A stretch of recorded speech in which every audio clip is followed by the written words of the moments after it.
bima baba na frontière na te pona moso pa biso bakufa nde batikanga mpo mabuso nde moso ebengana na leki nanga nana koma nanga fasi alalaka libanda bima na frontière nanga te na leki nanga batikanga momi nga batikanga na neva leki nanga batikanga momi ki bakuta biso azwa biso nde na biso 12 ala bengani biso na leki nanga nde komolaka na wenze ose nasengaka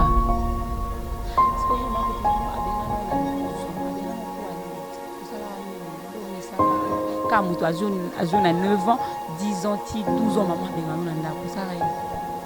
Abengana na aloba to akindo kyanga bengana biso. Oza moi si 7 ans déjà na kati ya vie o ya balabala. Siko o sa sorta ndeni, o sala ndeni ni pour omona na pola tata polia, o sala ndeni. Biso.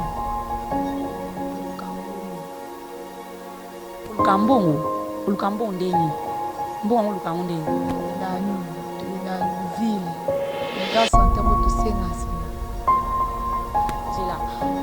Mbongo lukango usenga seke bugina uyiba. Ni motena. Siko bugina usenga bugina lukambo ka bugitele mo wantika usenga. Sala ile kandi Zala les, hein? Sola nanga vraiment nande kuna comprendre. Sola nanga vraiment très bien. Il sanga ndenge ni bosala ka ko kambo ndeni ni apa ko singa pe so pe sa to ebi. Fungo ndoki, on doit ko singa ni so sala ko ka. Sala kindumba. Ba kindumba on peut bosala, on Alex ba ko, mais donc ko bibi na butu, on Alex ba ko bien ndako. Ya moto wa bini shinja masua. Bonne Chine, bonne Europe, bonne Afrique, bonne Asie, bonne Océanie, bonne Amérique, partout dans le monde, Bissonne Solanda, Babi Matador officiel TV. Babi va s'abonner, va gag, va film, ni en tout les culture, RDC, Solanda, Matador officiel TV. On s'abonner massivement à Matador TV ya. L'offre qu'on a eu tantine linda eh. Yango na sengi na ya mere, s'abonner na massivement.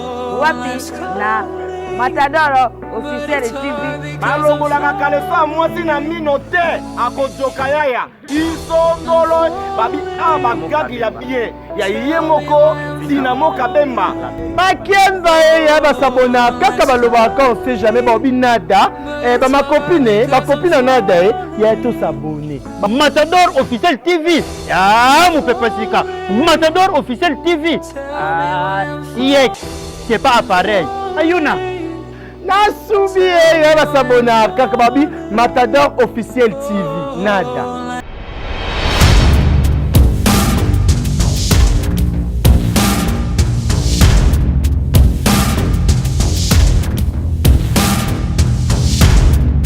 Et voilà, bonjour, bonsoir à tous les internautes du monde entier. Bonjour, bonsoir à tous les fidèles abonnés des Matador Officiel TV. Très heureuse de savoir que vous êtes là très nombreux devant vos postes téléviseurs, devant vos tablettes téléphones, en train de suivre cette belle émission qui est toujours présentée par moi, la vôtre, Tracy Amputu, la victorieuse, la maman de bébé Jarou Maton, dont la toujours maman naturelle. Notre cher fidèle abonné, je sais très bien que je vous ai beaucoup manqué. Vous pouvez vous en trop. Moi suite à l'absence, donc merci déjà à vous, merci pour votre confiance, pour votre amour et merci de vous avoir abonné sur notre chaîne. On s'annonce toujours que vous ne serez jamais de si. Vraiment, d'habitude, je reçois le musicien, les artistes comédiens, comme toujours, mais aujourd'hui, ce n'est pas le cas. Donc, je peux dire, le lot vraiment la balabala. Donc, malgré que nous avons un peu caché, mais nous avons la balabala, nous avons quitté, il faut nous un peu, enfant de la rue. Donc, mais nengena solana bango par rapport ya ba vie na bango parce que ils en a belé so monika mutu na balabala directement traité ndoki au traité mutu moko boya ça na importance c'est important or que bazara bande ko na biso ils ala na ba biloko ça que ba bima libanda donc on a pensé qu'ils vraiment mis sur bango et on a ba ki lelo fona luka bango donc je ne suis pas seule ici sur ces plateaux, je suis avec mes deux sœurs donc Sikoko Founédé à Fongolanga pour mon bango donc je suis avec eux. On est non solana, on peut na solana, mais je ne commence pas comme ça sans dire un merci, sans dire un grand merci à Dieu Tout-Puissant, le maître de mon souffle. Nous avons malgré ma problème, toujours sans oublier la lionne Dynamo Kabe qui est la patronne. Alors moi soit sur la bien que les gars balle, hein, vaut mieux avoir une patronne qui est un patron là, ça n'engage que moi. Donc état libino. Donc ce qui est sûr en tout cas à 5K pardon pour la ligne à voilà, sans oublier ma maman chérie, maman Mireille Matondo Mirma, hein, depuis quelque part, et à mon papa chéri, papa Dido Vangu, à ma petite soeur chérie, Jemima Vangu, je vous aime bien.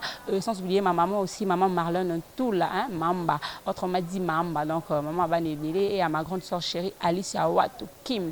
Moi, c'est à Pembe, voilà. Bonjour. Bonjour. Abigail. Abigail. Maman, elle peut se présenter, hein, internet, n'a pas comme Comment on a Blandine? Blandine. Na Abigail. Abigail, est-ce que vous pouvez relater à moi une histoire na yo? Je sais pas, ni Sarah que comment tu te retrouves dans la situation où yo kamba mo boy moi na okomi na balabala. C'était comment? Ma bisa passe bakabwanaki. Ma bien pas bakabwanaki suite ya nini tu avais quel âge? Aux autres âge nini? Avant bakabwanaki puis bakabwanaki pour nani? N'apelo bakabwanaki. Vous en âge 10 ans. 10 ans? C'est quoi en âge? C'est quoi? On a 17 ans. De 10 ans, tu 17 ans, donc ça fait 7 ans et ça la cause en balabala.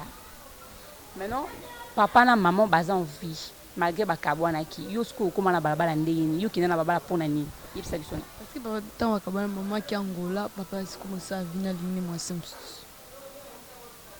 Ah OK, donc papa et maman bakabwani, maman qui Angola.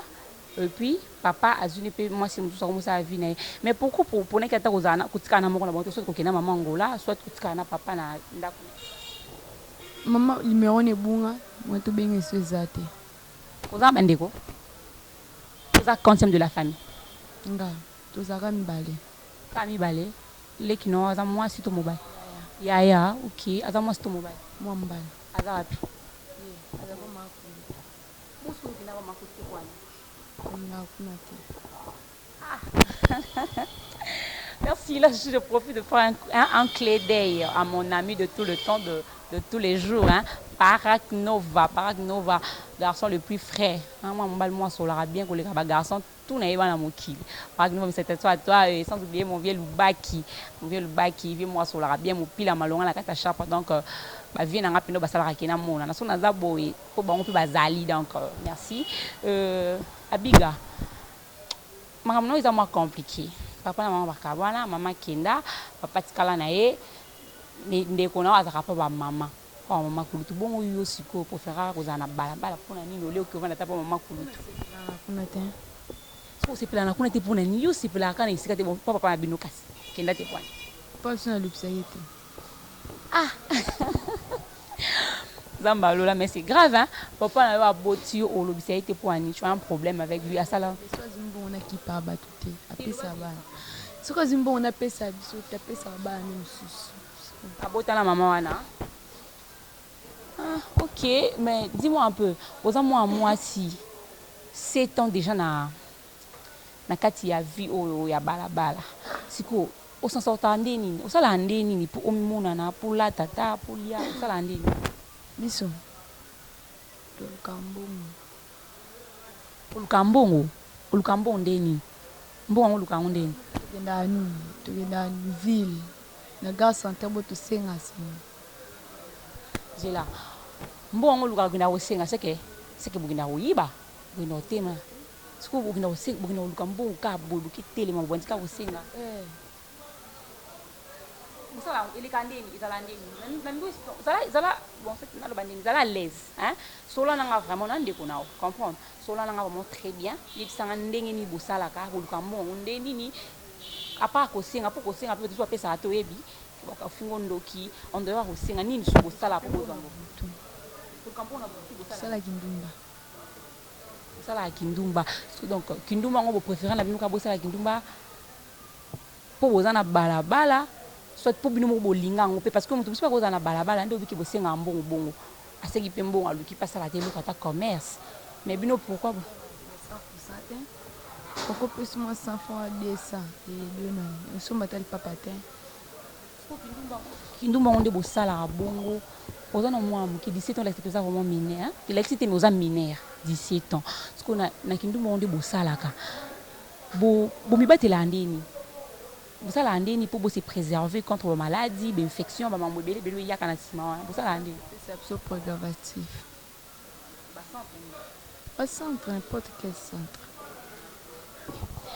obi bozwaka ba na centre bapesaka bino ba préservatif parce que au centre yango ezala centre ani centre babokola bashege parce que bango centre babokola bashege bino eti yo mwa moke we bapesaka ko préservatif donc seke batinda kuna kindumba parce que tinda bazolaka bino ezalaka ni mpo bosalela bango ou soit mpo baencadre bino ke bobima mpe bato dans la vie bongo bakarda na bo nde centre ezalaka na podi balalisi yo kaka na moi batiki yo après so na butu mpe oke obima bakipara te non seke ezalaka nango encadrement te ke babombi bino genre orphelinat mais eza nango esika po ozanoko esika kolala esika orevese na moi bapesaka bino nini intérêt na bino kuna ezaka kolala esili et puis vu na o koliaka kolia mpo malunga te balesaka bino malunga mpe kaka te siko mpo bolata siko bakindumba ngo mpe babiso moko siko bakindumba ngo mpe bosalaka bozwaka neti bacombien donc soko obibi na butu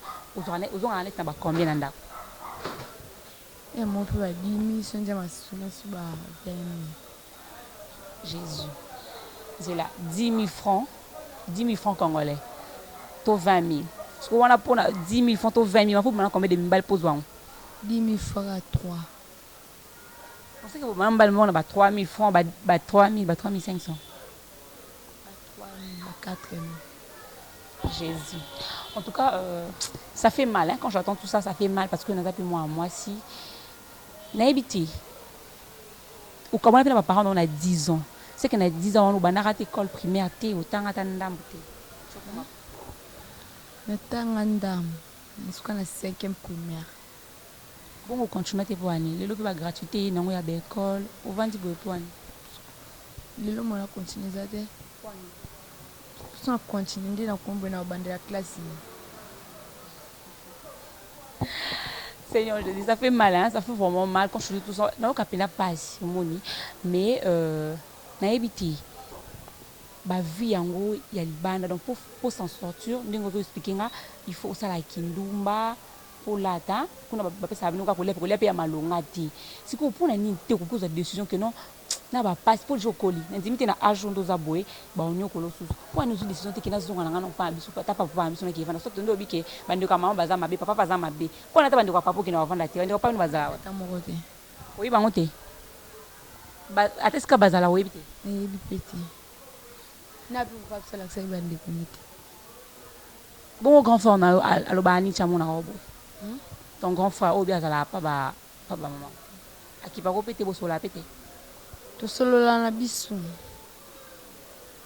Bosola kono sola kana ye kasa sunga yo ata. Au sungala ni mo kuna ni o kama. Voilà, merci beaucoup. Nous après, dans la peine, on a Blandine Kassi. Il n'est pas expliqué. Blandine. J'espère que vous avez une non? Et puis, nous avons une explication comment on se retrouve dans Balabala. Et puis, c'était dit. Donc, ni les salamara que, Balamoko, comment, dans Balabala. Nga bima baba na fronte na ngate pona mama biso pa biso bakufa. Nde batikanga mpo makutu na biso nde makutu abengana na leki na nga ngana koma na nga fazi alala aka libanda ayima na volonté na nga te. C'est compliqué hein. Obima na po papa na mama makufa papa na mama batikaka na ajni na leki na batikanga mwa mbinga batikanga na 9 ans leki na batikanga mwa mki bakuta mito azwa biso nde na kusi 12 ala bengani biso na leki na nga nde komolaka na wenze kosenga ka. Parce que yo makuti na mino abengana na 12 ans abengana pour ani osala ni lo misama que ka mutu azona 9 ans 10 ans ti 12 ans maman abengana na ndako sala ni abengana aloba biso ya kindoki yango abengana biso kindoki yango ebima na baeglise to ka ye moko amoni koza ndoki ye moko kaka nde aloba biso ya kindoki nde abengana biso nga leki na nga bon en dehors ya mama kulutu na bino wana mama abino aza na bandeko mosusu boka okende ye bandeko nyonso bakufa tikaka ye na yana na makutu na biso batikaka bamibale bandeko nyonso bakufa o papa kasi aza we papa akufa oyi bandeko ya papa kasi baza wapi bandeko po bazalaki mbatiki me ye bakuna te papa etana moto aposa adresse te na motu te mono depuis obima na balabala okomi na age jusqu'au 12 ans na 16 ans oza 16 oza mpenda minere parce que obanda obima na ndenge oza bo badifficulté ni boracontra na babalabala via olala libanda badifficulté ni bomonaka tolalaka libanda biso bayaka na leki nako bafasi tolala biso kaka na kitiaku kaka wana bozala na leki no mpo aza faser aza wapi atikali kuna aza mwasi amwa mwasi aza age eyakokosila 9 ans leki no 9 ans yo 16 ans boya libanda siko nde ye alobiki bosalaka kindumba yo posalaka kindumba nga banda kosala me nasala esu te siko nde otika kindumba bo ovivra siko okoma ovivra ndeni po normalement kindumba nde esalaka bozala na vie bozala nango na baba siko nde otika bo osala ndeni po lia po lata po ozala lese osalaka nini tonaka kosengasengaka tosengisenga bapesi biso yango nde esungaka biso yo po ozala na centre kenda olala kuna vraiment en tout cas jeu de larmes aux yeux donc ça me fait trop mal koyoka nyonso osalinga vraiment pasi ndenge ngai ndenge na lancé nano appel na vie na nga l'honorable ya matiti ye ya moamba l'honorable Raphaël Kibuka kaki esi papa vraiment soki okotelema mpona baka boye osunga nzambe akopambola o papa parce que nayebi oza moto osalaka baevre déjà basango na yo toyoki ebele ozosunga ebele en tout cas faut tala parce que ça fait trop mal komona une jeune fille comme ça aza pe minere aza na balabala ka boye donc nayebi kutu te na ndenge azoloba nakoka kodigérer yango te ça fait trop mal donc bato bozalaka na babonne foi tozala na banfo imbotalaka bakana na bango parce que d'autres bazalaka so olingi osunga moto omona komeka te bandoki wana akoma na balabala ndeni donc bokana bahistoire ya boye histoire ya surtout ozoboma mpe lelo bato bafamille ya bato ce sont des églises baéglise ekomi mabe tellement bakomi kokosa bafaux prophète bakomi makambo mabe ekomi ebele bozopanza bafamille ovanda no kaka boluki mwa lipa na yo eza te aloki na famille bato o mama mwana ndeko na wana lokola akufa na monaka enoki nesi ndenge ye na boma ndeko na obomisi mwana donc mwana vie ya mwana boye soki sikona ezalaki peut-être mama kutonga akende na église alobi ke pasteur moto ayebisaki ye siko mwana boye vie ebebi nani akozala na tort déjà yango nakomisaka nzambe apesanga bapasteur ya bien papa na ngai espoir vuvu papa Emmanuel Chaba et Jacques Lubaki donc baza papa moko bien bayebi koencadre bana et puis bango bazalaka na bango wana te mpona bayebisa biso ke o kutu entele wana fana la randoki non ils sont là pour prêcher la parole de Dieu mosala na bango eza te mpona kobebisa bato sikoyo oyaya en tout cas na oyoka pasi oza mwana mwasi déjà okoma mona bapériode na yo siko osalaka ndeni ntango bapériode no eyaka kaka bambongo yango kosengasenga nde osalaka no ndeni ntango mona bapériode na yo kaka mbongo osengasenga nde nasengaka mpona zwi nasobi abani génique na otyaka bongo ozalaka déjà otika no mpe dayaki ndumba oza na motu moko boye te ozalaka ne asutunaka o te oza no mpe kaka boye aza te naka bongo en tout cas ça fait mal ça fait vraiment mal nayebi te naloba nini po biso nyonso ekomelaka biso nyonso na nzela ata ngai oyo na misala malamu mingi te parce que ekomelaka nga mpe na nzela omoni mwana moko ya moke azosengo yakabela ngai obi te elongwa ndokindoki na opesa to eyokanganga me bazalaka vraiment bato bazovivre na bafamille bauti na bafamille mpe ya bien peut-être eza kaka basuite ya baséparation badivorce bamort bato bazokufa baparent bakufi mwana atikali famille ya bien eza te donc tala neti ye kuta aza petite sœur nanga o aolobaki ayebi famille ya papa na ye te papa akufa donc nana kolakisa ye ase retrouve na balabala kaka donc ça fait vraiment mal ça fait mal on alobaki te on avandi nga bi te on fait tant de trucs oyo esungaka nango ezala nango mabe te be il faut quand même kopensaka mpe na bango baenfant de la rue parce que baza na bacause oyo esalaki bakoma libanda bazalaka bandoki te donc so omoni que en tout cas nga pena na simbami nasunga bango nasunga bana oyo bazalaka na babalabala esala bien nzambe opambola o parce que bambongo mosusu bodépensaka ezala nazwi mbongo mosusu naki nanga bar nasomi bakazi ya masanga na meli nasali bapagai na mbongo epuis eapportelenga rien mais kosunga boye parce que nde baza boye nayebi te bakende na baorphelinat to basala ndeni mpo baorphelinat ngo mpene bakoma yaya voilà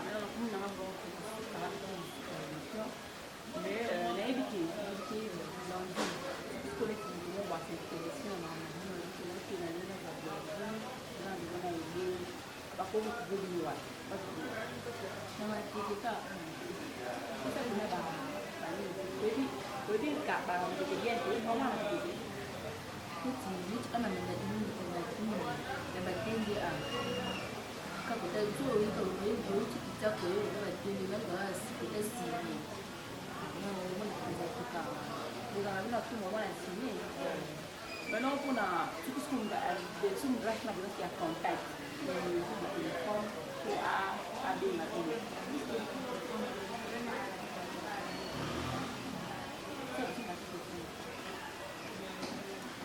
Voilà, nous sommes qui avec la bonne volonté, à mon avis, pour contacter la personne, on a bobengaka so bobengi directement so bobengaka nanga disponible luka bango mpena mpona nayebi basonka na bango luka bango mpo on manque toujours de possibilité mposa kosunga mpo nde nayoki boye histoire nango sanga mpe moment peu mal en tout cas echokenga vraiment malheureusement naa mpe na bamoyen vraiment te ya kosunga bango ya bankani bango mais moto amoniki akoki moto amoniki akoki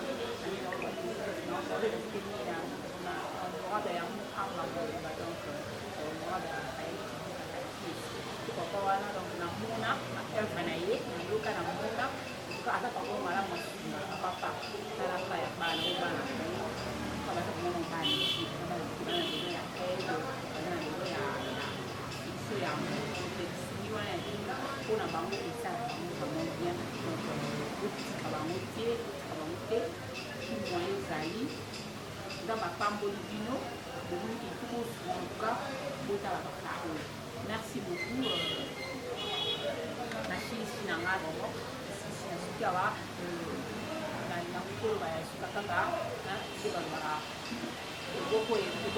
La main qui donne, c'est la main qui reçoit. Donc, je dois après s'arrêter à soi. Ça ne sert à rien, on fait ça à la petite. Normalement, il faut que nous avons la besoin et puis, alors, aimons nous vivons. Donc, vous êtes là, nous avons pour se laisser aller. Par exemple, moi, ça fait la qualité, on a d'autres morables, on a tout qui n'a naïe, en somme, ça fait le nom. Et rien, parce que le lobby, merci beaucoup. Et là, je dis un grand merci à mon réalisateur. Donc, on a bien cadré les c'est grâce à là je dis beaucoup de merci à Coco Dema, le réalisateur le plus près, donc le réalisateur a beau si Balbaraï pour voir Kana Matador officiel TV pour moi on va bien donc merci beaucoup à vous très cher fidèle abonné, merci pour votre fait pour votre amour, merci de vous avoir abonné la vidéo sur vous abonner, merci au nom de s'abonner merci il faut s'abonner massivement parce que on va faire parce que donc ça va bien tout ça va qu'on a bien tricas et tout ça mais tout à fait intérêt à banine donc on a battu pour une fois vous allez bonheur mais qui monte à la tête bonheur il y a banine donc maintenant on fait là ça pour na problème au besoin na besoin matador et ça les labino en tout cas pour éviter pour en bien na tout bien na matador taka wana pour la vidéo tout ça wana pour la vidéo je salue là je salue ma grande sœur chérie Alice Awad Kim ma petite sœur ma sa monene ya Miji Martina Amani là des le général il y a base orange bon va foucater mon bar alors va foucater mon bar Tina Tia Dina Mukabemba la lionne et aussi je salue aussi ma copine chérie Samuel Nissa Modelesi on s'appelle mais il y a que ça on est et vous savez ma tante chérie Christina Mbongo et à son mari Mike Mbongo je vous aime bien à très bientôt merci bye.